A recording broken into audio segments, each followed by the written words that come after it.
Oke, Baik. ini adalah mata kuliah Sosiologi KPM 131. Kalau semester lalu masih sama, tapi kalau mungkin teman-teman bertanya pada kakak kelasnya angkatan lalu, maka bukan 131 tapi 130. Dan setelah kata sosiologi ada kata umum. Jadi mata kuliahnya sosiologi umum, sedangkan ini sosiologi tanpa umum. Jadi bedanya nanti kita lihat lah apa bedanya sosiologi tanpa umum dengan sosiologi sekarang, dan berimplikasi juga pada kode mata kuliah yang berbeda, yaitu 131. Kalau kita lihat kode mata kuliah di situ berawalan angka 1, artinya memang ini adalah mata kuliah yang cocok diberikan pada mahasiswa tingkat 1. Jadi ini level 1. Jadi kalau merasa kesulitan di mata kuliah yang awalannya 1, itu harus deg-degan tuh, karena itu baru level 1. Masih ada level 2, level 3, dan juga level 4 ketika nanti tingkat 4. Ini semester genap 2020-2021. Lalu kita akan lihat lagi selanjutnya. Ini adalah subpokok bahasan sosiologi, jadi ada 6. Kali ini subpokok bahasannya banyak, biasanya tidak sebanyak ini kok. Ini banyak karena memang ada beberapa hal yang perlu diinformasikan. Nah, yang pertama itu nanti kita akan berbicara mengenai deskripsi mata kuliah, karakter sosiologi di PPKU, karena ini ada perubahan ya, awalnya ada umumnya, sekarang tidak ada umumnya, dan kompetensi capaian pembelajaran. Yang kedua adalah kita nanti akan berkenalan siapa saja tim pengajarnya, jadwal perkuliahan, dan juga bagaimana penilaian perkuliahannya.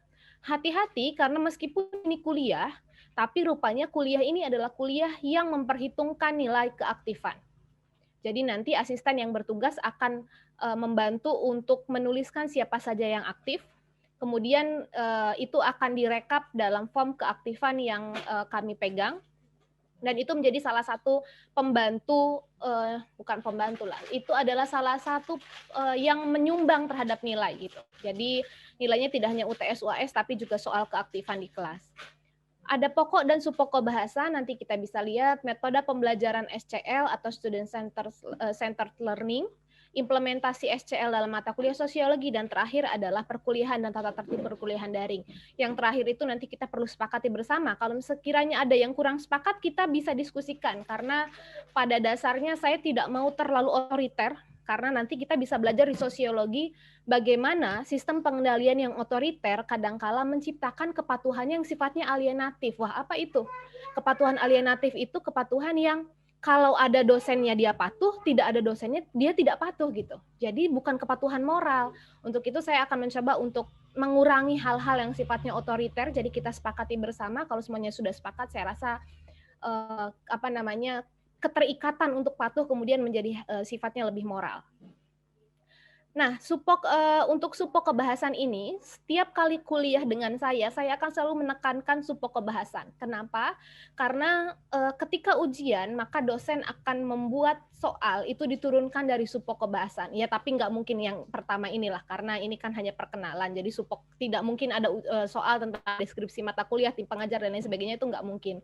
Tapi untuk kedepannya, supok kebahasan ini akan menjadi slide yang saya highlight, karena kemudian itu menjadi indikator apakah teman-teman sudah betul-betul paham atau tidak gitu dengan sosiologi. Dan saya juga perlu sedikit, bukan sedikit tapi mungkin banyak, meningkatkan kepekaan, karena jurusan yang teman-teman ambil adalah jurusan yang sifatnya eksak, meskipun ya masih sama aja gitu ketika PPKU karena masih sama-sama SMA kelas 4, tapi ada minat di situ kan, berarti teman-teman yang memilih jurusan eksak punya minat ke eksakta, dan jangan-jangan punya fobia terhadap ilmu-ilmu yang sifatnya sosial. Saya pastikan sosiologi di sini itu bukan mata kuliah hafalan mati. Jadi saya akan coba untuk bagaimana kita bukan menghafal, tapi ketika ada konsep, ada teori, kita coba ambil contoh-contoh yang sifatnya lebih real dan lebih kekinian. Misalkan nanti ketika belajar mengenai stratifikasi sosial, ada yang namanya istilah pansos atau panjat sosial. Social climbing sebetulnya bahasa sosiologinya. Tapi saya akan coba untuk memberikan contoh yang jangan terlalu serius lah gitu. Kita coba cari social climbing itu contohnya adalah misalnya Dimas yang mirip Raffi Ahmad, lalu kemudian dia ada perubahan status sosial yang awalnya mungkin berada di posisi bawah, kemudian ada posisi atas karena ketenaran, karena mirip Raffi Ahmad, itu bisa kita jadikan contoh. Jadi nanti teman-teman yang ingin memberikan contoh juga jangan terlalu berpikir harus serius gitu, harus contohnya harus yang sifatnya harus yang negara atau apa, nggak mesti gitu. Jadi kita mencoba untuk ya memahami secara lebih aplikatif. Ini untuk subpokok bahasan. Hari ini sepertinya saya akan sedikit banyak berbicara, tapi sebetulnya untuk pertemuan-pertemuan berikutnya karena ini student centered learning, maka mahasiswa yang harusnya lebih banyak berbicara. Ini sudah, terus ini deskripsi mata kuliahnya, kita intip dulu. Jadi mata kuliah ini itu hanya 2 SKS. Meskipun hanya 2 SKS, tapi itu masuk ke dalam penilaian di transkrip. Jadi hati-hati karena meskipun 2 SKS ini bisa menyelamatkan, tapi bisa juga membunuhmu gitu. Jadi hati-hati dengan 2 SKS ini, apalagi 2 strip 0. Mahasiswa biasanya mendulang nilai tinggi itu di praktikum dan sekarang ternyata tidak ada praktikum gitu. Karena SKS-nya 2 strip 0, 2 jam kuliah dan 0 jam praktikum. Artinya tidak ada praktikum di situ. Meski demikian, dalam perkuliahan nanti tetap ada yang namanya tugas kelompok, ada juga keaktifan. Jadi itu nanti akan tetap dicatat dan harapannya itu bisa menjadi penolong gitu. Bisa menjadi, kalau istilah agamanya tuh bisa menjadi syafaat gitu bagi semuanya ketika nanti akan mendapatkan nilai. Nah, ini topik-topik yang akan bahasnya ada 14, tapi ini bisa kita lihat nanti ketika penjelasan per pokok bahasan. Intinya ada 14 dengan subpokok bahasan yang berbeda. Nah, ini tujuannya meningkatkan kemampuan mahasiswa memahami landasan teori-teori sosiologi dan menggunakan konsep-konsep sosiologi untuk menganalisis fakta sosial dan memahami hasil penelitian sosiologi. Sebentar.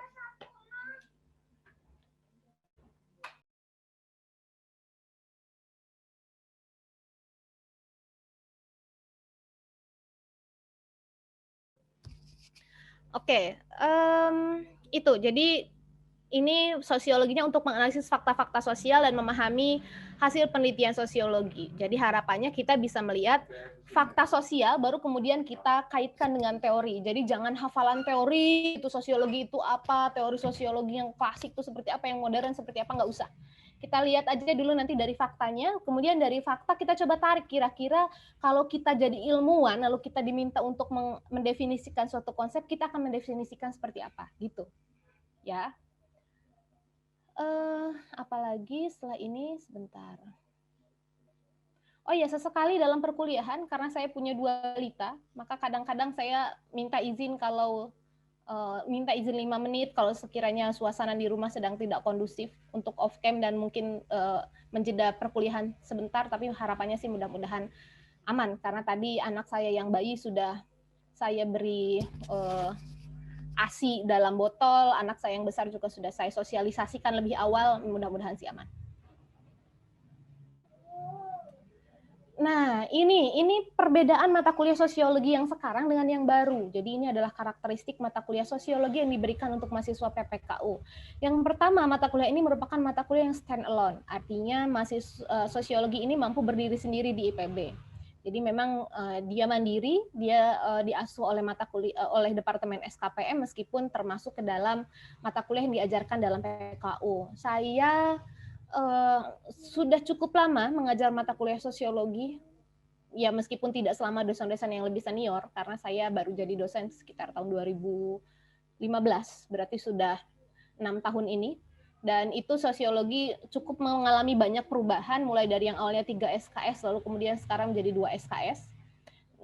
Nanti kita lihatlah beberapa perbedaannya, nanti kita lihat dengan berjalannya waktu. Nah, yang kedua, mata kuliah ini juga compulsory.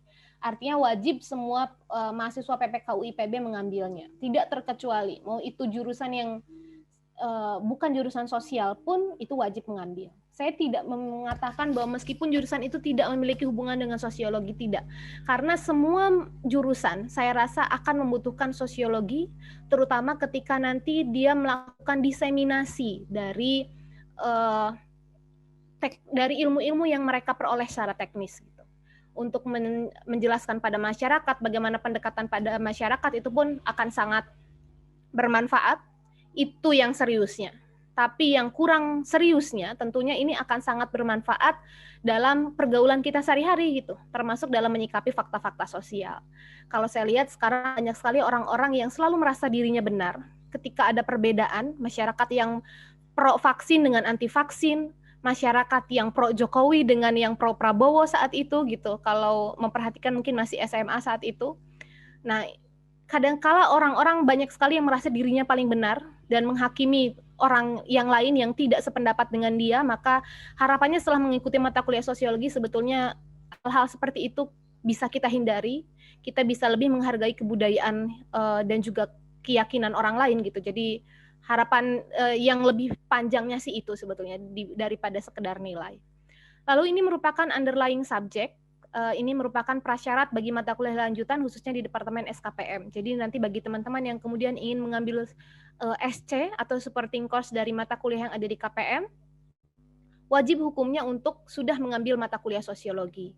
Begitupun bagi teman-teman, saya rasa agronomi itu ada interdepth-nya, saya nggak tahu masih atau tidak, itu interdepth-nya adalah Daskom atau dasar-dasar komunikasi. Nah, Daskom itu juga prasyaratnya adalah, kalau tidak salah, adalah sosiologi. Saya kurang tahu, tapi untuk mata kuliah di SKPM, sosiologi itu menjadi prasyarat dasar.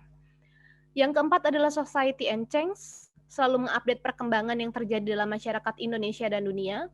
Ini hebatnya dari keilmuan sosial sebetulnya, karena contoh sangat bisa untuk update setiap harinya. Berbeda dengan keilmuan yang sifatnya eksakta, mungkin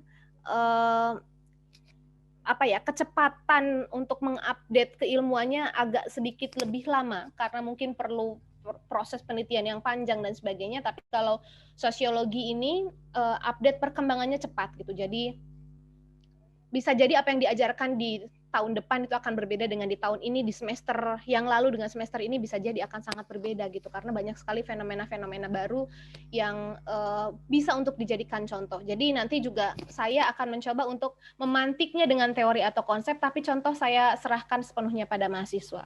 Jadi misalkan ini konsepnya seperti ini, ada yang punya contoh dalam kehidupan sehari-hari gitu, supaya lebih mudah. Dan terakhir adalah social phenomena.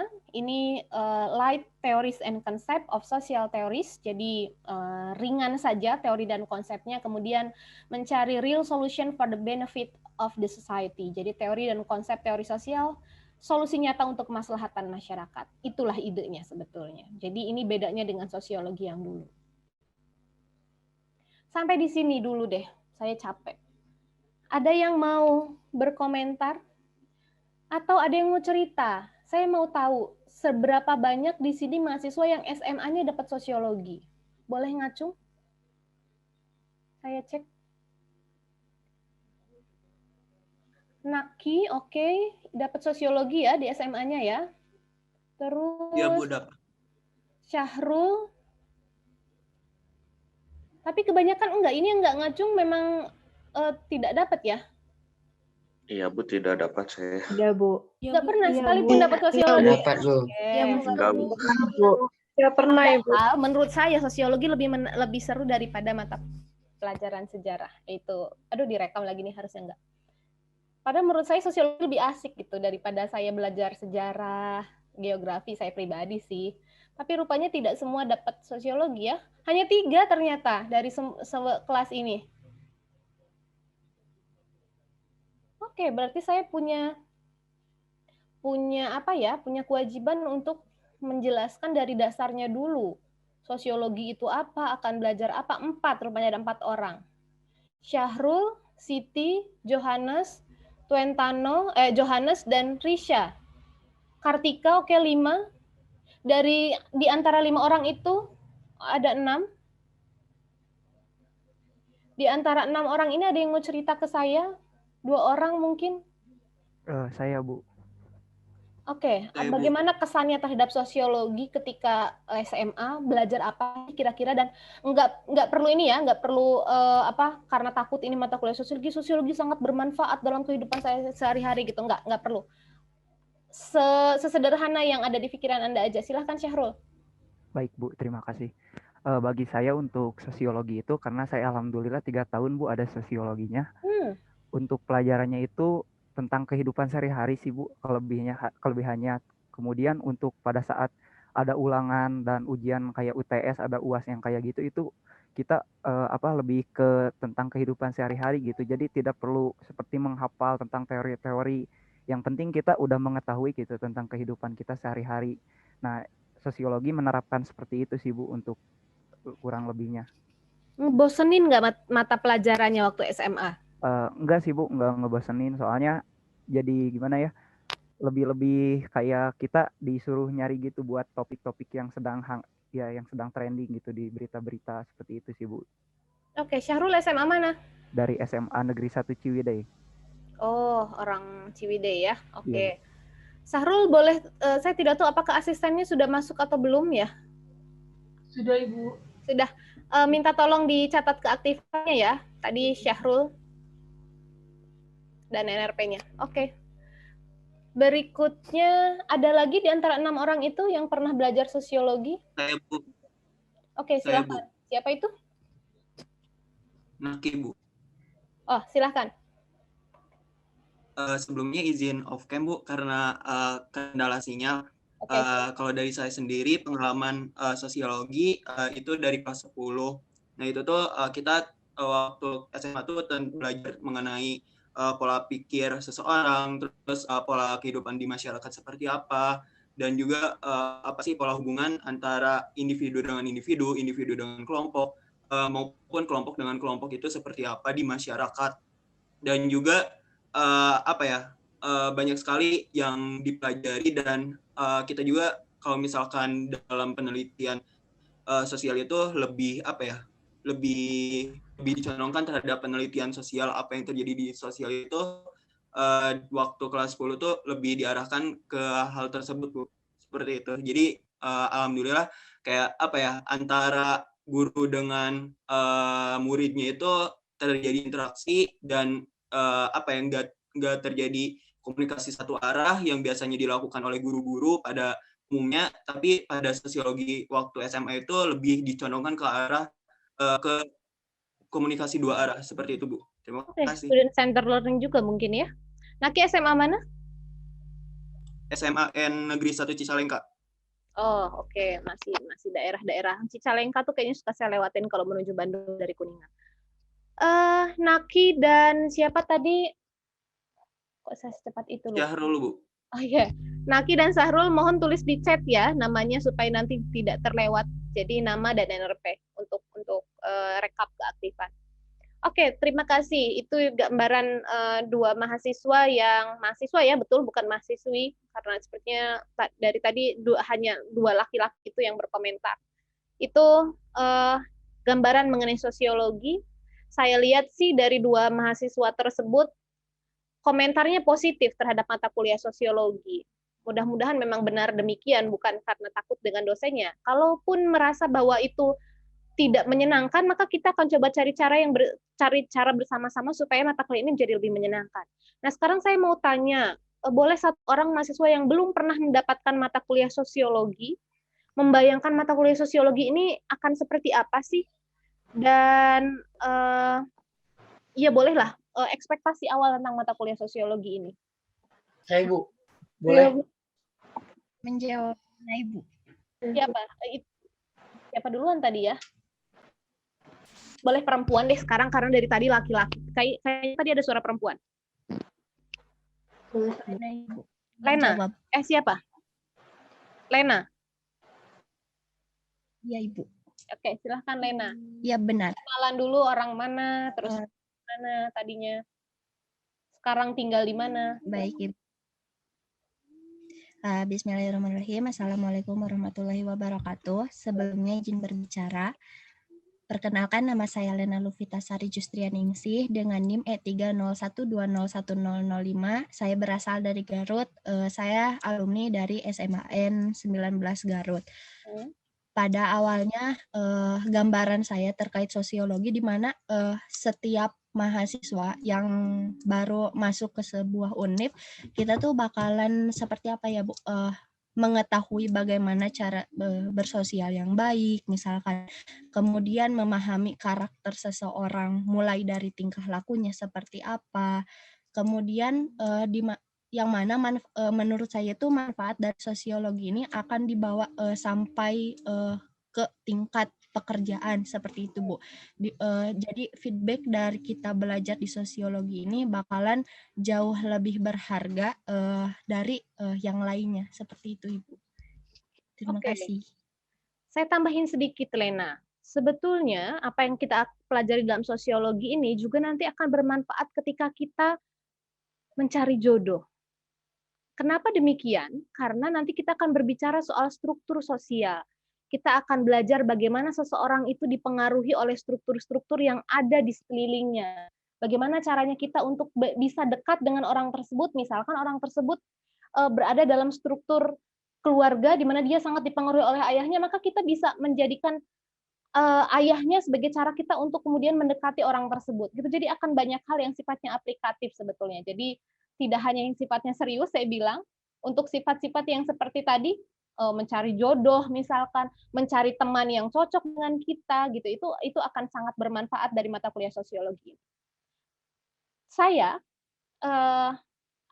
dulu ketika kuliah itu dapat jodohnya, aduh ini jadi ngobrol pribadi ya, itu teman satu PPKU saya. Jadi hati-hati nih, jangan-jangan satu PPKU ini ada yang menjadi jodohnya sama seperti saya.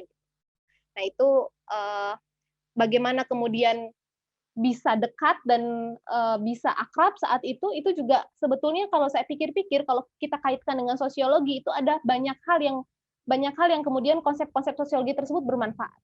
Seperti misalnya soal stratifikasi, bagaimana antara satu orang dengan orang lain akan nyambung kalau dia berada dalam stratifikasi yang sama. Bagaimana kalau kita lihat satu geng, itu biasanya kalau orang-orang satu geng, itu dia punya kemiripan satu sama lain. Kalau geng anak baik, itu biasanya semuanya anak baik. Kalau geng yang dikucir, itu biasanya satu geng itu dikucir semua. Kalau satu geng itu sukanya nongkrong di kafe, itu biasanya satu geng itu semuanya teman-temannya suka juga nongkrong di kafe. Itu juga belajarnya dari mana? Sebetulnya belajar dari sosiologi. Nanti kita bisa melihat bagaimana perilaku seorang itu dipengaruhi oleh orang-orang yang berada di sekitarnya. Itu sangat bermanfaat sekali dalam tadi pekerjaan, dalam pertemanan, dalam organisasi, tentu itu akan sangat bermanfaat. Sebelum saya lanjut, saya akan coba komentari dulu beberapa yang sudah masuk di chat Zoom. Ini dari Ahmad. Maaf Ibu, izin bertanya, apakah sosiologi juga termasuk memahami tingkah laku dan sifat seseorang? Sebetulnya itu lebih ke psikologi ya. Tapi kita tentu akan berbicara itu kalau kaitannya tingkah laku tersebut dipengaruhi oleh orang-orang di sekitarnya. Tapi kalau tingkah laku tersebut berasal dari diri pribadi, bagaimana dia pembentukan sikapnya, bagaimana kemudian dia persepsinya, itu psikologi, itu tidak kita bicarakan. Tapi bagaimana kemudian orang-orang di sekitar kita itu mempengaruhi perilaku kita, misalkan gaya kita berkerudung, gaya kita termasuk gaya kita dalam jokes, humor kita, itu biasanya juga dipengaruhi oleh orang-orang di sekitarnya. Maka itu akan dipelajari dalam sosiologi. Tapi kalau tadi saya bilang perilaku yang sifatnya dari dalam diri sendiri itu tidak kita pelajari. Berikutnya dari Lena tadi. Mohon maaf Ibu, berarti lebih ke efek ya Ibu ya? Efek iya, tapi penyebab juga iya sebetulnya. Yang penting itu ada interaksinya dengan orang lain.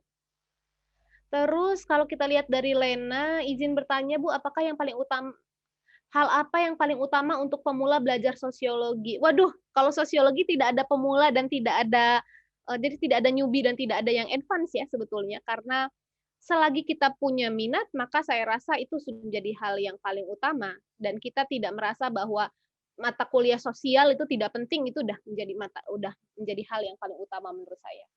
Ketika KKN itu akan kerasa sekali bagaimana manfaat dari belajar sosiologi sebetulnya, kuliah kerja nyata ya. Jadi teknologi yang kita bawa, kemudian kita daratkan pada masyarakat, itu sebetulnya sangat bisa kita pelajari bagaimana teknik-tekniknya dalam sosiologi ini.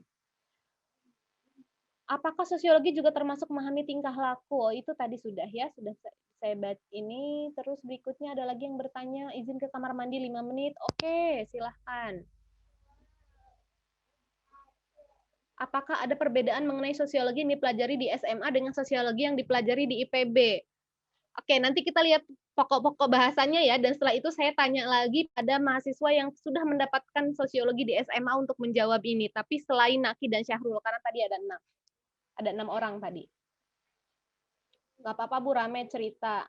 Siapa lagi nih? Oh, anak baik. Siapa di sini geng anak baik?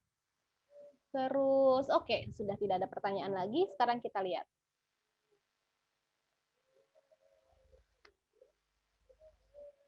Ini standar kompetensi capaian pembelajaran sosiologi. Setelah mengikuti mata kuliah ini, mahasiswa mampu yang pertama mengembangkan pola pikir secara mencari tahu atau inquiring mind berdasarkan konsep-konsep dan teori sosiologi. Sekarang, mahasiswa sebelum dosennya ngomong, sebetulnya sudah bisa googling sendiri apa yang akan disampaikan oleh dosennya itu gitu. Jadi sebagai dosen, saya juga kadang suka harus selalu, meskipun saya sudah tahun kelima mengajar sosiologi, tapi saya selalu menyempatkan malamnya itu untuk belajar lagi. Kenapa? Karena saya tahu bahwa mahasiswa sekarang itu lebih pintar daripada dosennya gitu. Bahkan mungkin akan lebih cepat gitu untuk tinggal googling terus dia bisa tahu sendiri gitu. Jadi pertanyaan yang masuk ke dosen, saya selalu skeptis, jangan-jangan nih mahasiswa sebetulnya cuma ngetes dosennya gitu. Jadi untuk itu saya akan selalu untuk mengupdate apa yang bisa saya berikan karena mata kuliah sosiologi ini harapannya bisa mengembangkan pola pikir mencari tahu. Lalu mampu mengembangkan kemampuan menghargai dan mengerti perspektif nilai perilaku pihak lainnya. Ini yang saya bilang tadi. Harapannya sih setelah mengambil mata kuliah ini lebih dari sekedar mendapatkan nilai A, tapi juga punya kemampuan untuk menghargai dan mengerti perspektif nilai. Kalau saya bandingkan orang tua saya itu tinggal di daerah yang saya rasa cukup homogen gitu. Ini belum pernah kerasa untuk tinggal di Bogor kan, mungkin untuk teman-teman yang saya kurang yakin apakah semuanya sudah pernah menginjakan kaki di IPB, jangan-jangan juga mahasiswa IPB tapi belum pernah menginjakan kaki di IPB angkatan 57 ini. Spesial memang. Kalau saya bandingkan ya misalkan orang yang tinggal di daerah yang sifatnya lebih homogen, misalkan di kampung halamannya gitu, kalau saya bandingkan dengan orang tua misalnya, dengan orang yang tinggal di daerah yang sifatnya heterogen, seperti misalkan di Bogor, di Jakarta, itu mereka yang tinggal di daerah yang heterogen itu lebih memiliki kemampuan menghargai dan mengerti perspektif nilai. Kadang-kadang orang yang tinggalnya di daerah yang sifatnya homogen, dia selalu merasa bahwa apa yang diyakini itu yang paling benar gitu. Jadi orang-orang yang tinggal di daerah yang seperti itu kadang mudah sekali dipengaruhi dan kemudian mudah menganggap bahwa orang lain itu yang berbeda pandangannya dengan dia kemudian akan merasa tidak lebih baik daripada dirinya gitu. Jadi harapannya sih setelah memahami sosiologi kita bisa tahu bahwa setiap orang itu berasal dari struktur sosial yang berbeda, berasal dari bagaimana mereka disosialisasi oleh keluarga yang berbeda, berasal dari misalkan orang dengan stratifikasi sosial tertentu punya gaya hidup yang berbeda. Orang Jawa punya gaya hidup seperti ini, orang Sumatera punya gaya hidup seperti ini. Jadi kemudian ini belum merasakan asrama, padahal kalau sudah merasakan asrama maka saya bisa ambil contoh misalkan ketika di asrama, orang Jawa, orang Sunda biasanya akan sakit hati pertama kali ketika bertemu orang Sumatera, Sulawesi, yang gaya bahasanya lebih low context gitu. Low context itu artinya apa yang ada di pikirannya itu yang disampaikan. Sedangkan orang Jawa, orang Sunda itu biasanya high context. Apa yang ada di hati kadang berbeda dengan apa yang diucapkan gitu. Jadi seringkali kemudian kita sakit hati dan merasa bahwa orang tersebut kasar, lalu memberikan stereotip buruk pada orang non-Jawa ataupun luar Jawa gitu. Jadi dengan kita mempelajari sosiologi maka kita akan mengerti bahwa mereka punya nilai-nilai yang berbeda dengan kita dan kita akan mengurangi sifat-sifat yang sifatnya judgement gitu. Jadi lebih menghargai bahwa oke, orang itu berperilaku seperti itu, mungkin dia ada latar belakang lain dan mungkin juga hal yang dia lakukan itu benar. Jadi sebetulnya lebih menyerahkan segalanya pada Tuhan karena hanya Tuhanlah yang sebaik-baiknya hakim gitu. Jadi kita tidak perlu menghakimi orang lain. Mampu membangun kesadaran dan pengertian terhadap budaya tadi yang sudah saya sampaikan. Jangan sakit hati dengan orang Sumatera. Saya orang Sunda. Saya berusaha untuk belajar bagaimana kemudian orang Sumatera, orang Sulawesi, misalkan orang Indonesia Timur berbicara dengan gaya yang low context. Kadang mereka justru lebih jujur sebetulnya. Itu hal-hal, jadi kita melihatnya, oh mereka seperti itu, jangan-jangan mereka sebetulnya lebih jujur daripada kita yang coba untuk mengemas bahasa menjadi lebih baik. Mampu melatih interaksi dan interdependensi, mampu melatih pola pikir antisipatif, dan mampu melatih respon proaktif. Jadi sekarang kita sudah berada di society 4.0 4.0 atau 5.0 ya kita saat ini? Sepertinya masih 4.0 ya. Kalau 5.0 mungkin orang-orang yang di Jepang atau yang biasanya 5.0 itu sudah lebih ke robotik kan. Kita sepertinya masih 4.0. Meskipun beberapa dosen kadang masih 2.0 gitu. Belum terlalu melek teknologi, tapi mudah-mudahan kita tidak mengalami hal itu, jadi semuanya bisa berada dalam tahapan masyarakat yang sama, tahapan perkembangan masyarakat yang sama. Oke. Ini barangkali penasaran, sebetulnya siapa saja sih tim pengajarnya? Saya harus sambil lihat jam ini, takut kelebihan. Ini tim pengajarnya ada berapa? 26 ya, karena setelah ini, oke. Ada 26 yang akan mengajar di kelas ini, nomor 4 dan nomor 6. Nomor 4 saya, nomor 6 Bu Eka. Bu Eka setelah ini, sesi pasca UTS. Ada banyak, tapi sebenarnya Pak Rektor saat semester ini tidak mengajar. Kalau semester lalu sepertinya masih mengajar.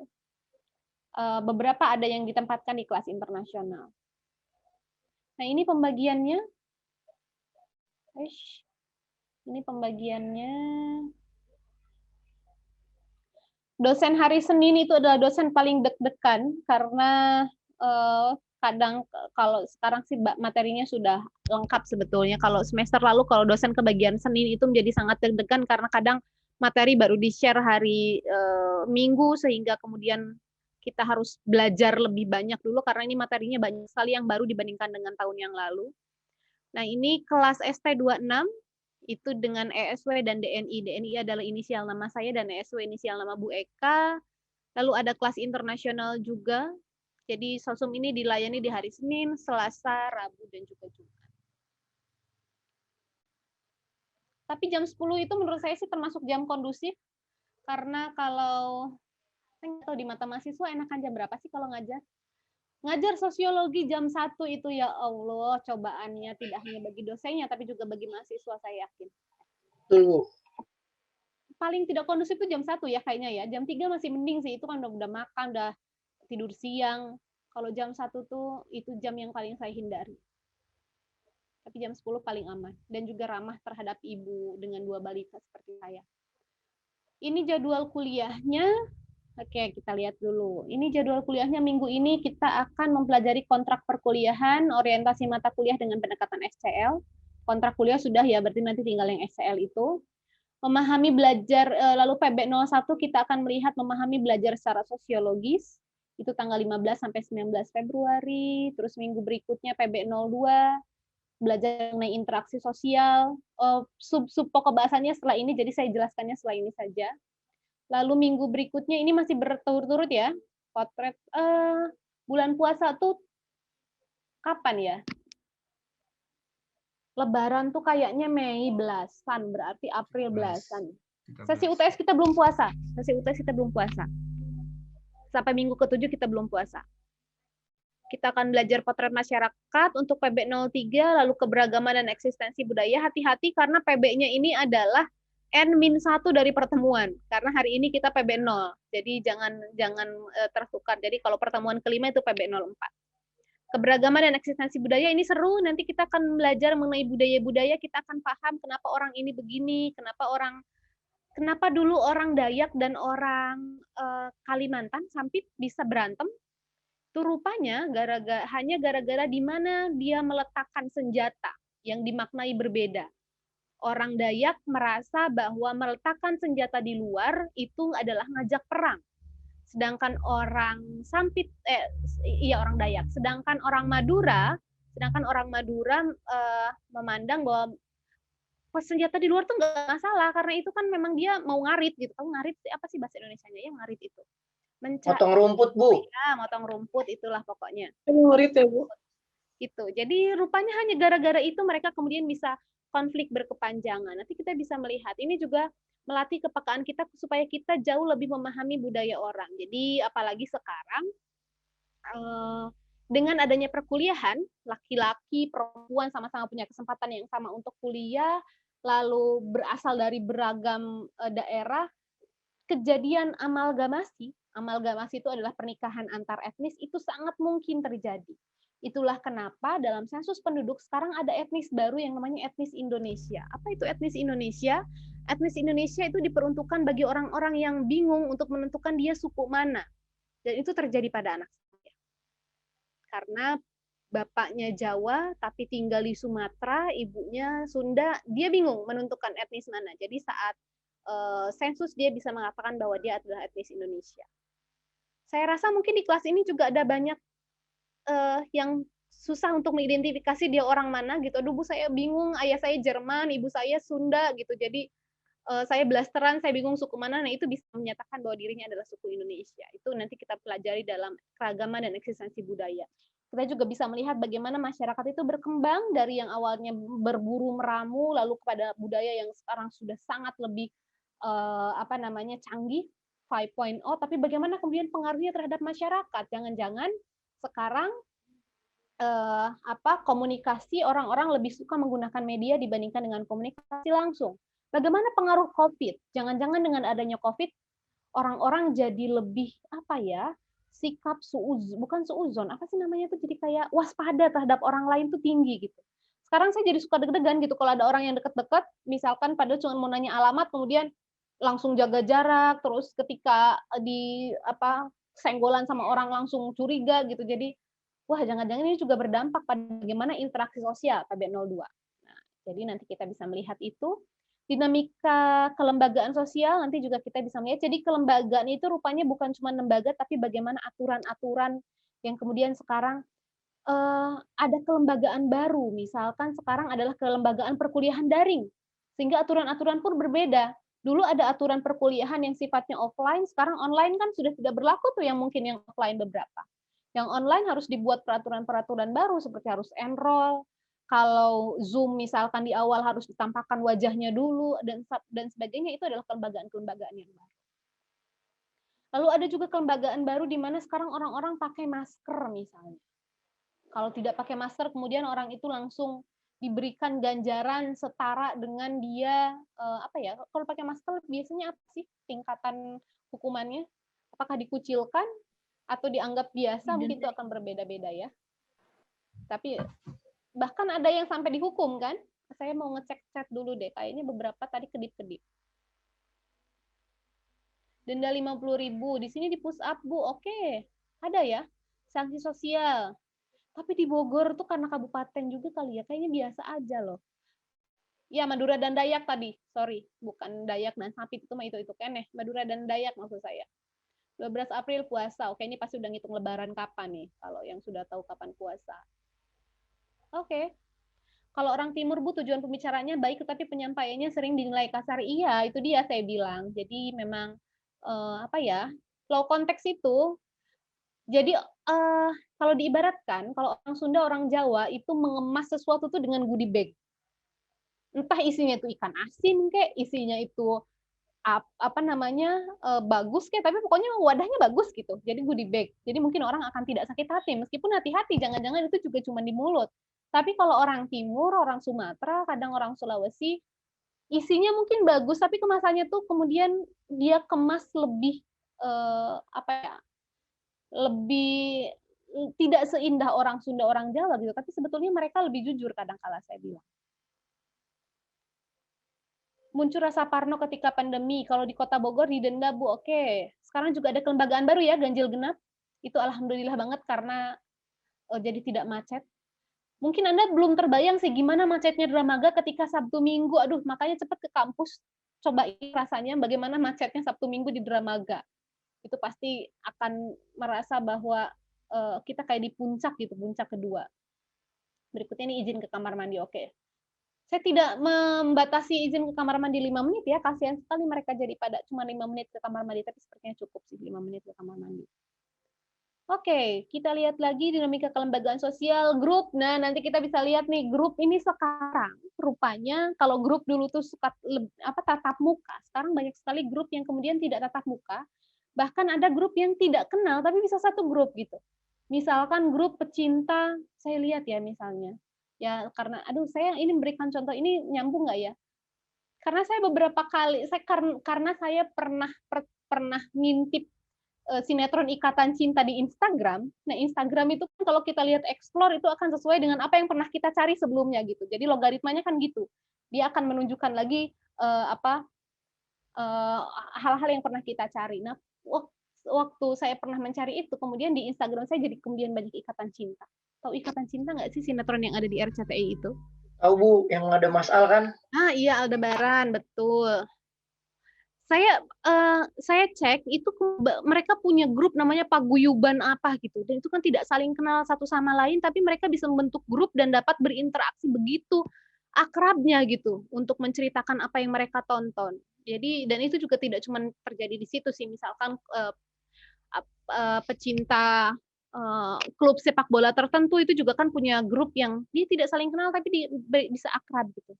Bahkan sekarang anehnya ketika orang merasa bahwa orang lain tuh out group, artinya dia punya grup, dia in group dalam suatu grup, dia merasa bahwa orang lain yang berada di luar grup mereka atau out group, itu mereka bisa mencecar orang out group itu dengan seolah-olah akrab gitu. Kita pernah kebayang nggak sih kita mencecar orang yang kita tidak kenal gitu, dan itu di dalam netizen, dalam dunia maya itu menjadi sesuatu yang biasa sekali gitu. Bagaimana orang berantem satu sama lain, padahal kalau ketemu tuh ya biasa aja kayaknya. Zaman Jokowi lawan Prabowo itu orang satu keluarga pun bisa gontok-gontokan, tapi pas ketemu apa biasa aja. Gitu. Jadi ini rupanya ada perilaku yang berbeda antara di dunia maya dengan di dunia nyata. Kita tidak perlu menceritakan soal pengganti karena kita, seingat saya sih hari Senin kita nggak ada kena libur, jadi aman. Setelah itu sesi UAS, ini sudah dengan Bu Eka, ada birokrasi dan pencegahan korupsi, dinamika stratifikasi dan mobilitas. Nah ini soal tadi saya bilang pansos, lalu social climbing, social thinking, nanti kita bicara di sini, kekuasaan dan wewenang, komunikasi merajut hubungan sosial, lalu kita bicara juga soal krisis ekologi, ada gender kesetaraan dan inklusi sosial. Saya selalu suka PB ini sebetulnya karena kemarin saya mengajar ke bagian sesi UAS. Karena di sini kemudian laki-laki dan perempuan itu ngotot-ngototan satu sama lain, tapi positifnya adalah laki-laki jadi lebih paham perempuan dan perempuan juga jadi lebih paham laki-laki gitu setelah PB 12 itu. Dan PB 13 itu perubahan sosial dan arus globalisasi, nanti kita bisa lihat banyak sekali yang berubah saat ini, terutama ketika ada pandemi ini juga banyak sekali yang berubah. Mulai dari sekarang kita sudah lebih terbiasa dengan kuliah online, terus apa lagi ya, sekolah online. Bahkan angkatan 57 ini SMA-nya disebut sebagai apa, jalur pandemi ya dulu ya, pernah ada disampaikan seperti itu gitu, karena tanpa UN kan dulu atau dengan UN? Tanpa UN. Nggak ada UN, Bu. UTBK-nya gampang, Bu. Itu dia. Itu rezeki sih sebetulnya ya. Dan tapi kita bisa melihat itu ada suatu perubahan. Begitupun katanya karena pandemi ini kemudian jadi banyak sekali perceraian. Saya pernah dengar juga soal itu. Pernah ada berita di Bandung, orang yang cerai itu sampai ngantri gitu. Yang mau ngurus cerai di pengadilan agama itu ngantri karena pandemi ini menyebabkan suami istri jadi bosan untuk di rumah terus gitu. Belum lagi mungkin tekanan ekonomi yang membuat ya kalau deket-deketan tapi banyak uang kan enak, ini deket-deketan uangnya susah ya mungkin jadi akhirnya bercerai gitu untuk orang-orang dengan kerentanan ekonomi yang cukup tinggi. Ya kan pengadilan agama penuh banget. Nah kan ini mana nih? Tapi banyak yang nikah juga. Banyak yang nikah juga, banyak yang punya anak juga, tapi banyak yang cerai juga gitu. Jadi memang pandemi ini membawa banyak sekali perubahan sebetulnya, termasuk dalam gaya kita sekolah, gaya kita interaksi, banyaklah. Nanti kita bisa bicarakan itu. Oh iya, saya belum tunjukkan ya. Hati-hati, bukan hati-hati, tapi bersiaplah di pertemuan ketiga kan itu ada kuis. Nih, lihat sendiri ya. Ada kuis PB01 dan PB02. Terus pertemuan keempat juga ada tugas terstruktur. Kalau kuis individu, kalau tugas terstruktur itu tugas kelompok sebetulnya. Kelompoknya semoga sudah disampaikan berdasarkan NRP sih kalau saya ngintip. Lalu kita di sini nyantai dulu, terus PB05 ada tugas terstruktur, terus ada kuis lagi. Jadi sebelum UTS ada 2 kali tugas terstruktur dan ada 2 kali kuis. Tapi kalau keaktifan saya selalu di tiap pertemuan itu selalu ada catatannya. Lalu sesi UAS juga hati-hati, ada 2 kali tugas terstruktur dan ada 2 kali kuis. Kalau kuis dia akumulasi ya, jadi PB-nya tuh nggak cuma PB saat kuis itu ada, tapi juga ini kan kayak PB 89, nanti download sendirilah ini materinya, dilihat kapan jadwalnya kuis. Karena kuis ini nanti kita lihat berapa persentasenya itu ngefek, cukup ngefek. Dan tugas terstruktur. Oke, ini nilainya. Nah, kita lihat ini ya. UTS 30%, UAS 30%, kuis 10%. Tugas terstruktur. Kok jadi banyak banget? Bentar.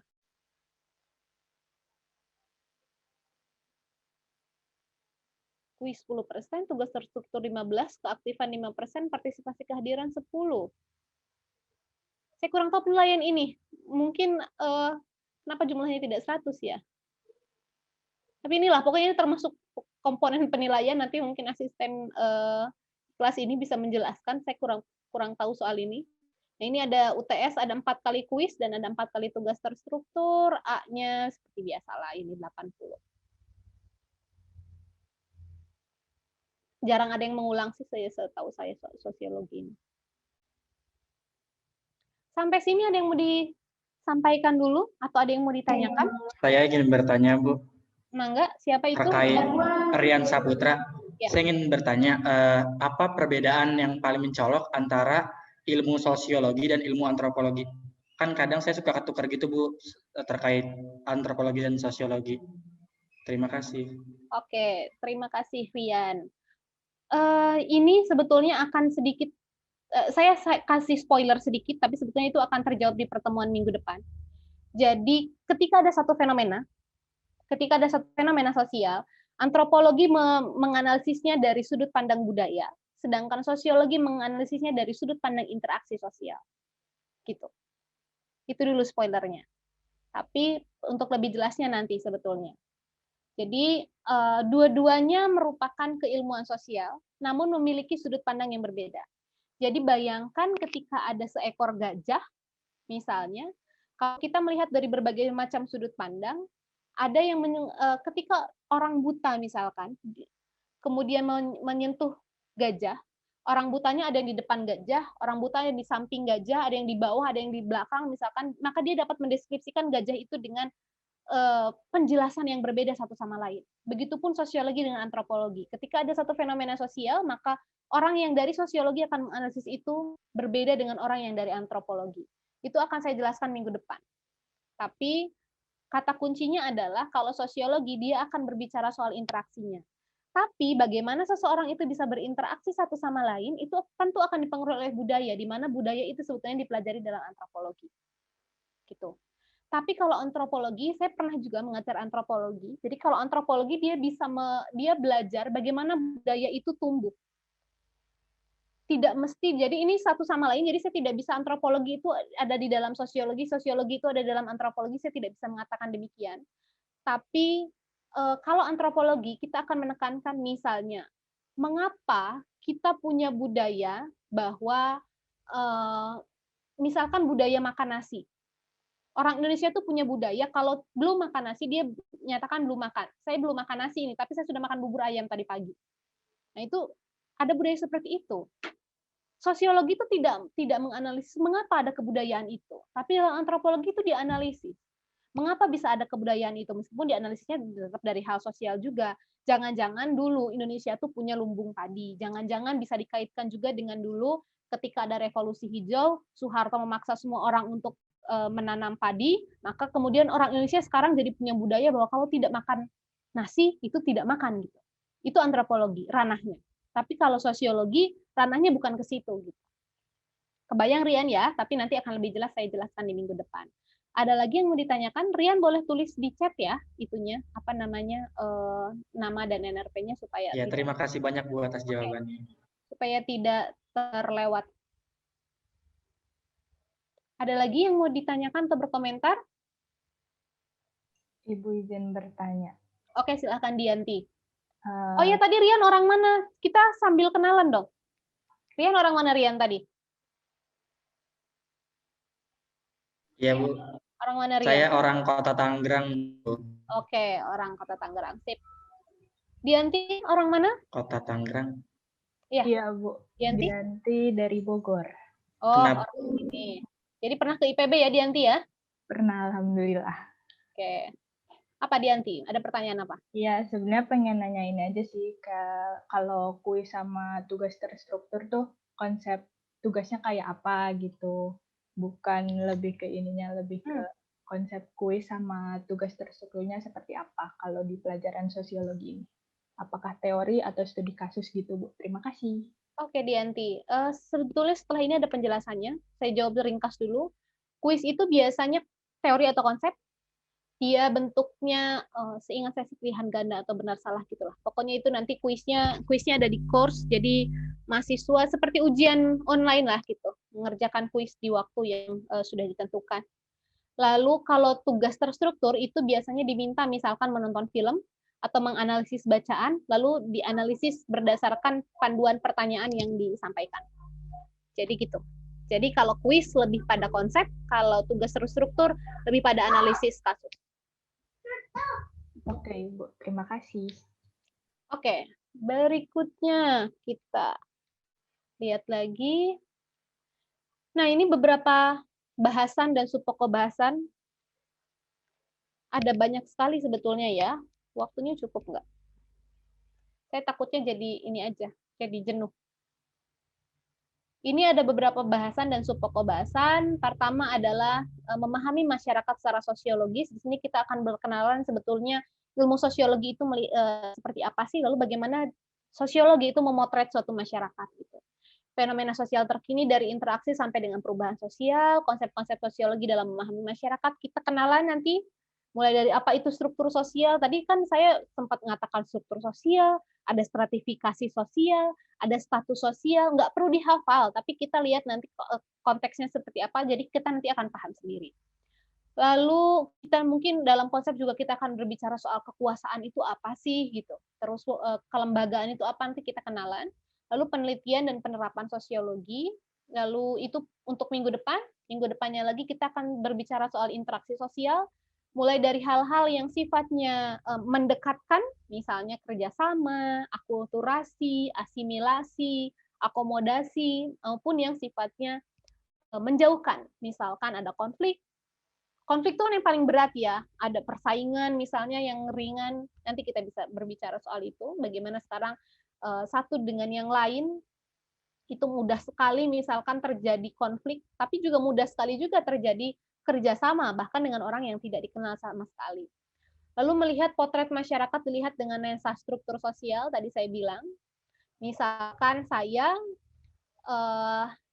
saat ini menjalani peran status sebagai dosen, memiliki peran misalkan memfasilitasi untuk mata kuliah sosiologi, itu dalam struktur sosial di mana saya sebagai dosen.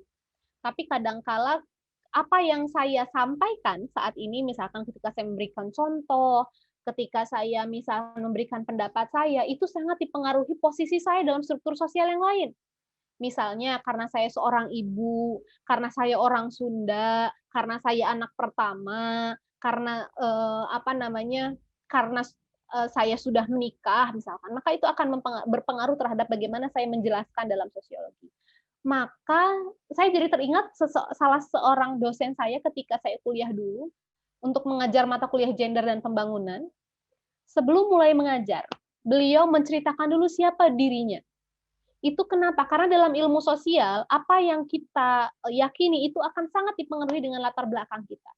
Tidak seperti ilmu eksakta yang ya kalau orang Batak menghitung volume kubus, orang Sunda menghitung volume kubus, orang Papua menghitung volume kubus, ya kalau sisinya 3 ya volumenya itu tetap 3 kali 3 kali 3 gitu kan.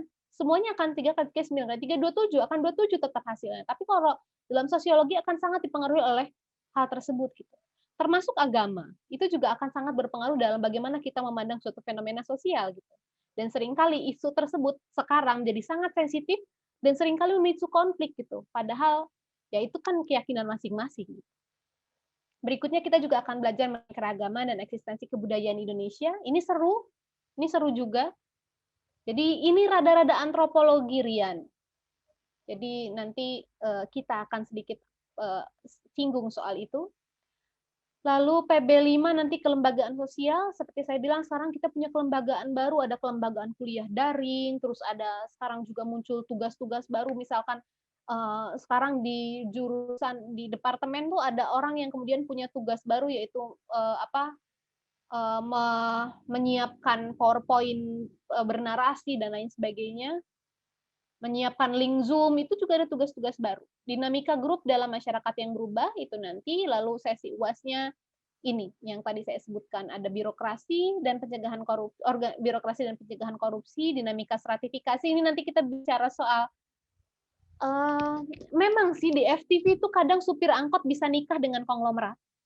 Di FTV itu kadang tukang bakso bisa nikah dengan mahasiswa misalnya, atau mahasiswa KKN di desa kemudian ketemu siapa terus dia jatuh cinta kemudian nikah.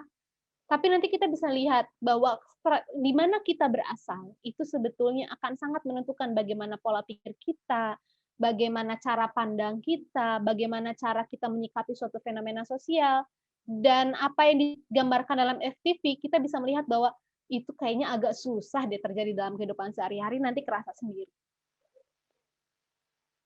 Karena kadang kita juga antara orang yang, mohon maaf ya, ini bukan bermaksud untuk memandang orang yang berpendidikan rendah itu lebih rendah, enggak, tapi bagaimana orang yang berpendidikan rendah dengan orang yang berpendidikan tinggi, cara dia update status juga berbeda gitu. Coba bayangkan gitu, bandingkan sendiri gitu. Itu menunjukkan bahwa di mana kita berada, stratifikasi sosial kita berada itu sangat berpengaruh pada pola pikir, yang sederhananya cara kita update status lah gitu.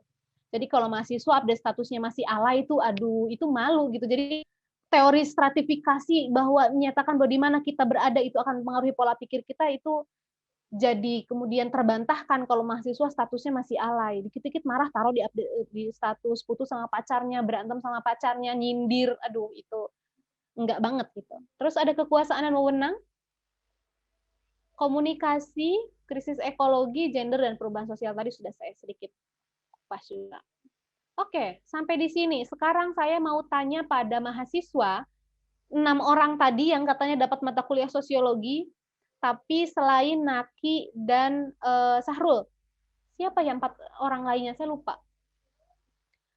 Untuk menjawab pertanyaan dari, tadi ada di chat yang nanya, apa sih bedanya mata pelajaran sosiologi di SMA dengan mata kuliah sosiologi di IPB? Ada bedanya nggak sih? Masih ingat nggak? Siapa yang 6 orang tadi ngaku deh? Lupa saya.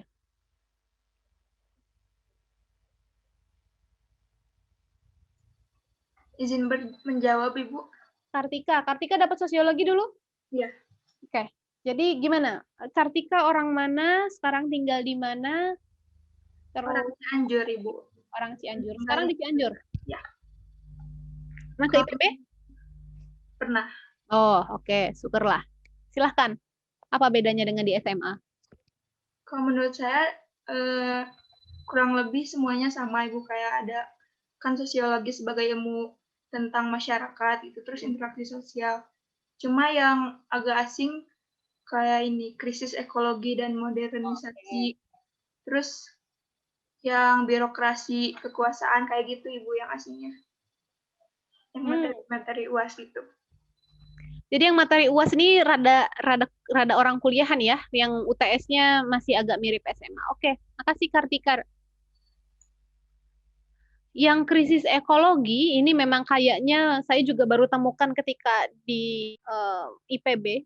Kalau di SMA saya dapat juga sosiologi, padahal saya anak IPA, tapi kelas 10 aja sama kayak siapa tadi yang Naki, sama kayak Naki. Saya kelas 10 aja dapat sosiologi. Setelah masuk IPA itu tidak dapat lagi sosiologi. Nah, krisis ekologi dan modernisasi ekologi ini nanti kita akan berbicara bagaimana interaksi manusia dengan lingkungan itu akan mempengaruhi kebudayaan di masa mendatang. Jadi misalkan kenapa saat ini kita masih ada budaya mandi, itu karena kita masih ada air. Tapi kalau kita sekarang membina hubungan dengan lingkungan, dalam hal ini dengan air, sifatnya eksploitatif, sifatnya boros dengan air, terus juga kita boros dengan listrik misalkan, dengan penggunaan bahan bakar, jangan-jangan di masa mendatang itu kebudayaan mandi, kebudayaan berkendara dengan menggunakan bahan bakar bensin itu jangan-jangan jadi nggak ada gitu. Jadi itu nanti kita akan pelajari di situ. Jadi bagaimana kebudayaan kita di masa kini itu dipengaruhi oleh interaksi manusia dengan lingkungan di masa lalu, dan di masa mendatang itu juga akan dipengaruhi oleh interaksi kita dengan lingkungan di masa kini. Itu nanti kita akan belajar soal itu. Lalu kenapa sekarang muncul misalnya ada sedotan tapi dari bahannya bukan plastik, tapi dari ada yang stainless Bu. ya, terus juga ada sedotan yang dari bambu tuh saya pernah pakai juga. Kenapa sekarang kresek itu dibatasi? Itu nanti kita akan belajar di sini sebetulnya. Kenapa budaya-budaya tersebut muncul? Sebagai respon kita terhadap krisis ekologi yang ada sebetulnya.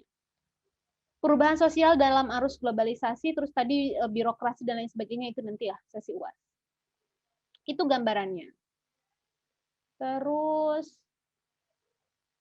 nah ini kita kenalan sedikit dengan student centered learning.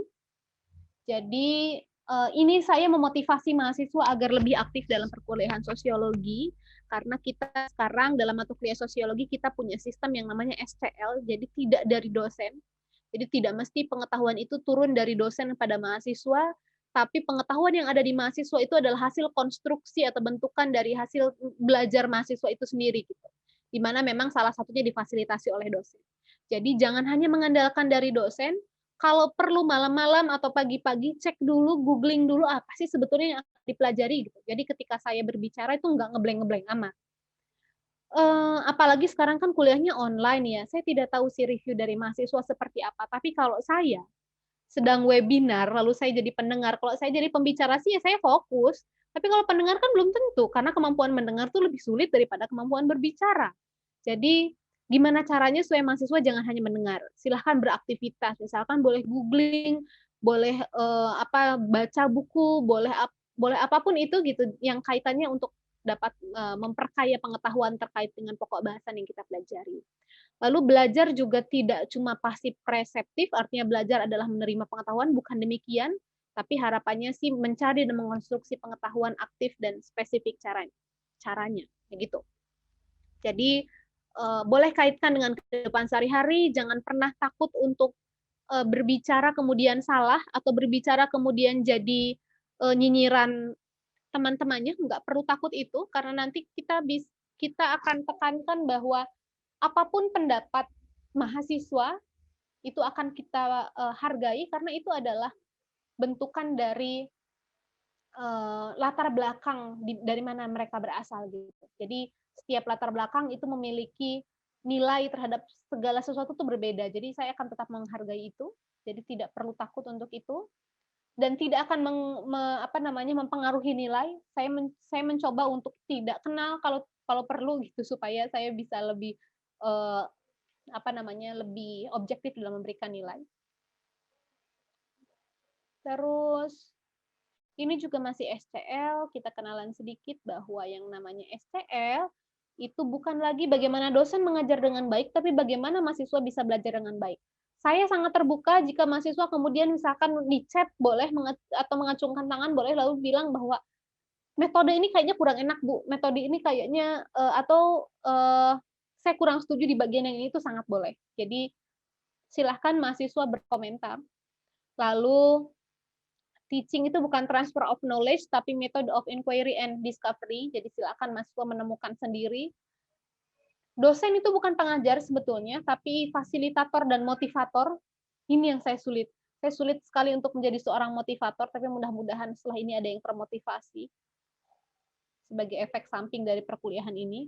Menitik beratkan pada metode of inquiry and discovery, menunjukkan kinerja kreatif, kognitif, psikomotor afektif yang utuh, multidimensi dan terancang dan kontekstual. Itu ciri dari student centered learning. Nah, ini gambaran dari tugas terstruktur. Angkatan 57 ini termasuk angkatan yang beruntung, entah gimana ya, tapi ini angkatan di mana angkatan ini adalah pertama kalinya diterapkan kurikulum 2020 di IPB. Jadi pasti akan berbeda kalau nanya ke kakak tingkatnya, karena segala sesuatunya itu baru di kurikulum 2020 ini. Termasuk jangan takut juga jika mahasiswa misalkan ingin aktif di organisasi atau ingin aktif di organisasi luar kampus juga tidak masalah.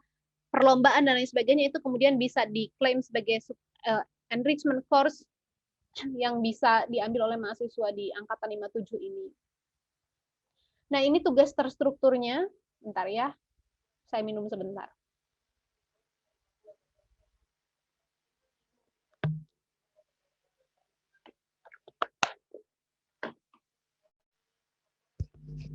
Ini tugas terstrukturnya, ada 2 kali periode UTS dan 2 kali periode UAS. Ditujukan untuk berlatih memahami teknis ujian via course dan materi perkuliahan serta untuk mengevaluasi kemampuan mahasiswa. Materi dirancang dengan menggunakan tuntutan HOTS, High Order Thinking Skill, memenuhi unsur kompetensi tuntutan, keterampilan, dan pembelajaran abad 21 yang ini, yang sudah disebutkan. Jadi intinya tugas terstruktur itu nanti ada di course. Udah tahu belum sih soal begitu-begitu? Sudah kan ya? Kalau PPKU bahan-bahan kuliah misalkan kimia, biologi dan mata kuliah adanya di New LMS atau di course? Di course. Lebih banyak di course, Bu. Di course, Bu. Sosiologi pun gitu. Sosiologi pun ada di course. Jadi semua akan di course, tapi nanti akan diumumkan juga biasanya oleh asisten di grup WA group. Jadi harapannya sih semuanya bisa ikut WA group dulu, setelah itu kita live bersama-sama kalau sudah beres gitu. Jadi biarlah kita penuhin dulu WA group kita gitu, karena biasanya pengumuman akan selalu disampaikan lewat WA group. Atau saya juga nanti bisa menyampaikan lewat Komti. Komtinya nanti bisa chat aja di WA group supaya saya bisa bintangin bahwa itu adalah Komti. Oke, baik, Bu. Ini tugas terstrukturnya apalagi ya? Tuh kan, menjawab 3 pertanyaan terstruktur yang sudah disiapkan di IPB Course. Jadi dia memang sifatnya analisis kasus sih. Jawaban dituliskan dalam slide PowerPoint, maksimal 5 slide. Jadi dijawabnya bukan dalam Word ya, tapi dalam PowerPoint, maksimal 5 slide. Jadi seolah seperti kalian sedang membuat presentasi. Jawaban dikumpulkan H-1 melalui IPB Course sebelum kuliah berlangsung. Jadi kalau kuliah hari Senin, silahkan dikumpulkan H-1-nya, berarti minggu ya, atau hari kerja, nanti saya pastikan deh soal itu. Kenapa H-1 kan supaya dosennya baca dulu, kalau minggu tuh sebisa mungkin saya nggak buka kerjaan sih sebetulnya. Pada saat jadwal perkuliahan sesuai jadwal tugas terstruktur pada 25 menit terakhir, 2 kelompok akan diminta mempresentasikan jawaban. Jadi nanti kita kuliah tuh nggak kayak gini, nggak terus-terusan saya menyampaikan gitu, nggak, tapi di akhir perkuliahan tuh ada presentasi dari mahasiswa. Jadi kayak praktikumnya tuh ditarik ke kuliah sebetulnya. Jawaban tugas terstruktur merupakan nilai kelompok dengan rentang 0 sampai 70. Aktivitas panelis dan pembahas merupakan nilai kelompok dengan rentang nilai 0 sampai 30. Kelompok panelis dan pembahas itu ditunjuk oleh dosen dan mendadak saat itu. Jadi siapkan aja dulu semuanya. Lalu ada kuis terstruktur juga, 2 kali periode UTS dan 2 kali periode UAS. Kita lihat ya, mana ya. Dengan desain yang memungkinkan mahasiswa menggunakan strategi berpikir cepat. Jangan nembak, tapi ya meskipun berpikir cepat. Hal ini mendorong mahasiswa mempersiapkan diri dengan belajar lebih sistematis. Saya tidak bisa meminta mahasiswa untuk jujur tidak membuka buku, tidak membuka slide, ataupun tidak bekerja sama, tapi Anda pikirkan saja sendiri resikonya ketika bekerja sama, maka waktunya akan terpotong. Dan ketika nyari-nyari di buku dulu juga waktunya akan terpotong. Jadi harapannya waktu itu bisa menjadi pengendali untuk teman-teman jujur gitu, tidak mencari jawaban di tempat lain. Kuis sudah ya, 2 kali UTS, 2 kali UAS.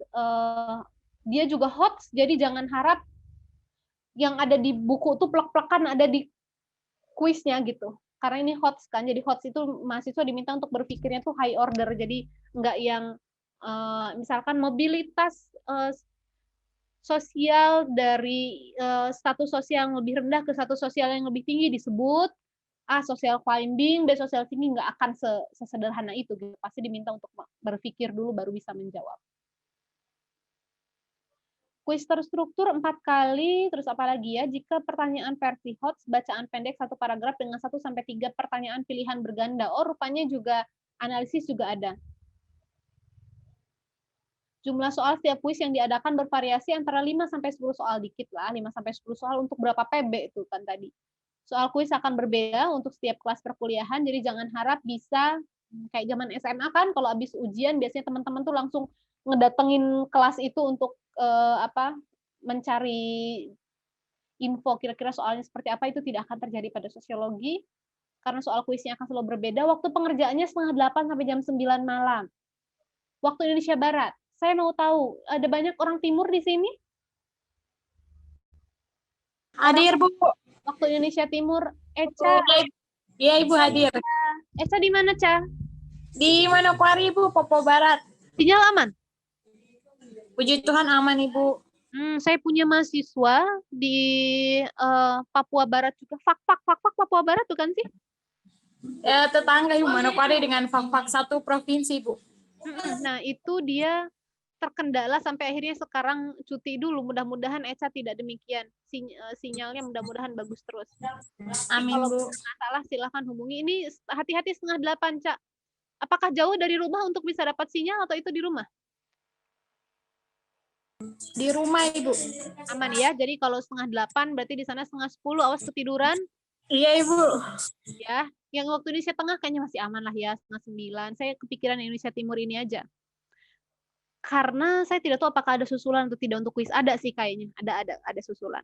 Dalam rentang waktu pengerjaan, mahasiswa dapat mengerjakan soal maksimal 3 kali dengan nilai akhir yang digunakan berupa nilai rata-rata. Ya gitu. Jadi boleh kalau misalkan yang pertama tuh nilainya kecil tuh, mau coba lagi, tapi kalau itu lebih kecil daripada yang pertama, maka nilainya akan di rata-rata kan. Jadi coba lagi maksimal 3 kali. Terus nilainya di rata-rata, tapi dengan soal yang sama. Jadi kalau coba lagi itu bukan beda soal. Nilai kuis akan terkoreksi langsung melalui sistem IPB Core. Ada yang bertanya soal kuis? Dan soal tugas terstruktur dulu? Atau soal SCL juga boleh? Ibu izin bertanya. Oke, siapa itu? Terkait Naki, Bu. Terkait pembentukan kelompok tugas terstruktur itu. Yang pertama itu nanti kelompoknya dari semester dari awal pertemuan 1 sampai ke 14 itu apakah akan tetap sama, dan yang kedua itu untuk sistem pemilihannya, Bu, itu seperti apa? Apakah acak ataukah sesuai departemennya, Bu? Terima kasih. Oh, berarti kelompoknya belum diinfokan ya? Saya share di WA grup aja deh nanti. Ya. Saya cek sih kayaknya berdasarkan NRP, tadi saya sempat cek, tadi ada tim IT yang nge-share ke saya. Kalau waktunya masih ada, nanti saya tampilkan pembagian kelompoknya. Minggu depan masih aman kan? Seingat saya minggu depan masih aman, tidak ada tugas kayaknya. Karena di PB berapa tuh baru tugas terstruktur, jadi masih aman lah. Terus ini kenapa new LMS ya? Perasaan kayaknya ada di core semua deh. Saya cek dulu chat ya, takut ada yang itu. Bagaimana yang belum mengisi KRS? Maka untuk sistem presensinya bagaimana mekanismenya? Kenapa Lena belum isi KRS? Izin menjawab. Ada izin menjawab, Bu. Ada beberapa orang yang Kenapa? Izin menjawab, Ibu. Alhamdulillah Lena udah mengisi KRSA. Namun ada beberapa mahasiswa yang belum mengikuti pengisian KRS, Ibu. Oh, oke. 4 orang yang belum mengisi KRS. Biasanya ketika minta untuk mengisi daftar hadir, itu tim IT minta untuk memberikan screenshot bahwa Anda ikut kuliah. Jadi 4 orang tersebut yang merasa belum mengisi KRSA, itu saya sudah infokan ya. Jadi kalau setelah ini minta bantuan ke saya untuk dapat berbicara pada tim IT, saya nggak akan bantu nih. Jadi si 4 orang tersebut screenshot aja sekarang perkuliahan sekarang, di mana ada fotonya gitu, foto Anda lagi ikut kuliah ini. Jadi tolong diinfokan pada yang 4 orang yang belum mengisi KRSA tapi hari ini ikut hadir kuliah, maka silahkan screenshot. Atau nanti kita setelah perkuliahan ini karena belum ada yang KRSA ya, ada yang belum KRSA, sorry, jadi nanti kita bisa foto dulu di akhir. Terus ini new LMS, tapi sepertinya semuanya ada di course setahu saya. Kenapa ini tidak bisa next ya? Oh, ini bahan rujukan. terakhir sebetulnya yang perlu kita bicarakan di bahan-bahan rujukannya, nanti cek sendiri. Ini ketentuan perkuliahan. Kita lihat ya, karena supaya nanti saya takutnya beda mata kuliah itu beda. Taruh dulu ada kecoa. Ribet. Bentar ya.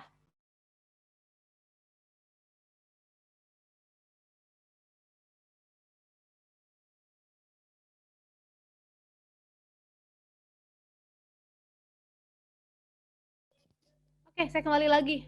Anak saya takut kecoa soalnya daripada nanti dia nangis.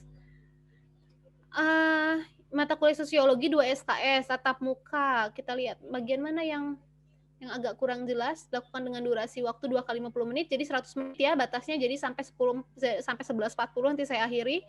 Dengan penugasan terstruktur, durasi 60 menit per minggu dan belajar mandiri itu sudah. Terus sebelum perkuliahan, menggunakan media online berupa course atau LMS untuk menyajikan bahan. Jadi semua ada di course sebetulnya. Silahkan gini, sosiologi itu selalu menyimpan bahannya itu di course jauh-jauh, biasanya hamin 2 hari lah dari hari Senin ya. Berarti hari Jumat tuh biasanya sudah ada, hari Jumat atau hari Sabtu. Jadi silahkan di-download sendiri dulu supaya tidak blank banget pas kuliah. Tugasnya ada di situ, lalu biasanya ada juga yang namanya skenario perkuliahan. Jadi tiap minggu skenario perkuliahannya bisa berbeda-beda. Ada perkuliahan yang diminta untuk mendengarkan PPT bernarasi dulu video, jadi kita nggak pas jam 10 tuh nggak pas nge-zoom gitu, nggak. Jadi bisa diminta untuk dengerin video dulu, terus jam 11 baru kita bahas tuh ada. Jadi pastikan semua sudah membaca dulu skenario perkuliahan, karena tiap minggu itu beda skenarionya. Itu pun terjadi pada saya, jadi saya pun harus selalu baca supaya tidak telat maupun tidak kecepatan. Lalu penyampaian sosial fact fenomena dari tugas yang harus dipelajari sebelum perkuliahan dengan membahas kasus berupa dipandu oleh dosen, durasinya 30-40 menit. Jadi diupayakan tidak ada penjelasan materi benar-benar dari awal sampai akhir, tapi biasanya kita hanya membahas kasus, penyampaian konsep atau teori bahan pembelajaran daring, membahas bahan bisa audio, video, slide PPT bernarasi, PDF, link, Zoom Meet dan sebagainya, Google Meet dan sebagainya. Jadi beda-beda. Ketika Zoom bermasalah, bisa jadi kita akan pindah ke Google Meet. Diskusi untuk refleksi tantangan sosiologi ini biasanya di terakhir. Terus ini mungkin akan sama ya. Pokoknya kalau kita ini akan sama sepertinya dengan mata kuliah apapun. Jadi ketika ujian misalkan lalu kedapatan saling bekerja sama satu sama lain, maka sanksinya bisa langsung diberikan nilai 0 dan tidak ada ujian perbaikan. Itu terjadi di mata kuliah lain di KPM. Karena ujian daring ini dosen tidak punya kemampuan untuk meminta mahasiswanya jujur, kecuali memang itu adalah kepatuhan dari mahasiswanya itu sendiri gitu, kepatuhan moral dari mahasiswanya itu sendiri bahwa dia ingin jujur. Jadi ketika sampai kedapatan melakukan hal tersebut tentu dapat mendapatkan nilai E maupun nilai 0. Dan untuk course tampilan dosen itu sangat bisa untuk melihat aktivitas mahasiswa membuka apa saja. Kalau dia emailnya sama dengan email yang ada di course. Jadi hati-hati. Ketika ujian misalkan mencoba untuk membuka atau bekerja sama dengan yang lain, itu rada ketahuan gitu. Jadi hati-hati. Jangan pakai email yang sama kalau gitu. Terus apa lagi ya? Enggak ada. Udah pergi ke kamar mandi. Terus apa lagi ya? Plagiat juga ini hati-hati ya, terutama tugas terstruktur sangat bisa kan untuk plagiat dari kelas lain. Tapi kalau apes ketika kita sedang bahas misalkan dengan sesama dosen itu tentu resikonya besar. Paling kalau aturan main dari saya gini, kita akan mulai perkuliahan sebagaimana saya infokan, misalkan perkuliahannya kita mulai kapan. Di awal perkuliahan saya minta semuanya on cam dulu, yang belum on cam maka akan saya panggil, dan bagi yang berhalangan dan lain sebagainya maka mohon untuk menginfokan terlebih dahulu. Jangan sampai ada yang lupa absen, jangan sampai ada yang lupa presensi, maksud saya mengisi presensi, biar aman. Screenshot sendiri aja gitu setiap kali ikut kuliah. Karena saya tidak bisa membantu. Kalau Bu tadi saya lupa mengisi presensi tapi keburu ditutup dan sebagainya, itu saya nggak bisa bantu gitu. Karena ya saya kan nggak mungkin inget gitu Lena kuliah atau tidak, misalkan Eca kuliah atau tidak, Rian tadi Naki dan sebagainya, saya kan nggak akan inget gitu siapa yang ikut kuliah hari ini. Jadi screenshot aja sendiri, jaga-jaga bermasalah. Kadang suka, saya padahal ikut kuliah, saya ngisi presensi tapi kok di situnya 0 ya, saya nggak hadir gitu. Jadi kayak gitu-gitulah. Jadi itu silahkan melakukan tindakan preventif sendiri. Terus waktunya sebentar lagi. Apalagi ya? Oh ya, setiap kali kuliah, saya tidak memaksa untuk ketika sudah on cam semua, saya tidak memaksa untuk selalu on cam. Kalau mau off cam silahkan, tapi saya tetap akan memanggil ketika di tengah-tengah, memanggil siapa gitu, misalnya untuk menjawab pertanyaan dan lain sebagainya. Maka selalu stay tune di situ karena mungkin nama Anda yang akan dipanggil. Terus apa lagi ya? Ada yang mau ditanyakan dulu? Atau ada yang mau mengusulkan sesuatu supaya kita tidak bosan perkuliahan online-nya? Saya kan nggak tahu di mata mahasiswa. Ya, mangga. Ibu izin masuk. Ini ada salah satu mahasiswa yang dia itu udah isi KRS, tapi di daftar hadirnya itu tidak tercantum mata kuliah sosiologi, Bu. Jadi waktu mau isi presensi tidak ada. Oke, nanti itu bisa didata siapa aja permasalahan-permasalahan yang muncul di perkuliahan pertama ini. Misalkan siapa udah isi KRS tapi belum ada, lalu belum isi KRS dan sebagainya. Tolong direkap dulu oleh Komti. Jadi lapornya ke Komti dulu, jangan ke saya permasalahan-permasalahan yang ada itu. Terus screenshot dulu aja deh hari ini. Ya, screenshot dulu, nanti setelah itu kita bisa sampaikan ke tim IT. Baik Ibu, terima kasih. Oke, ada lagi yang mau ditanyakan? Atau diusulkan?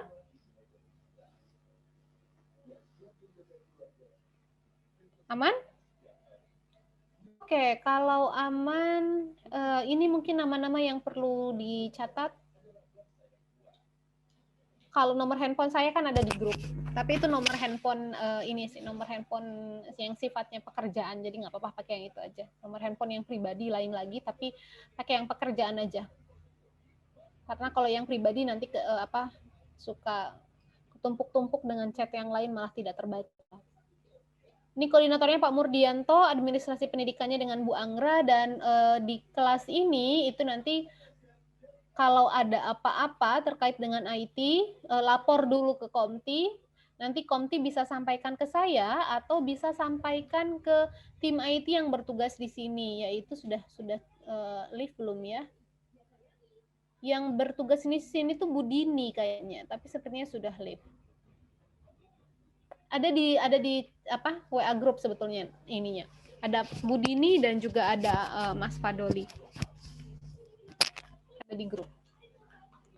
Kalau sudah aman, tidak ada lagi yang mau disampaikan, kita bisa stop dulu share screen-nya.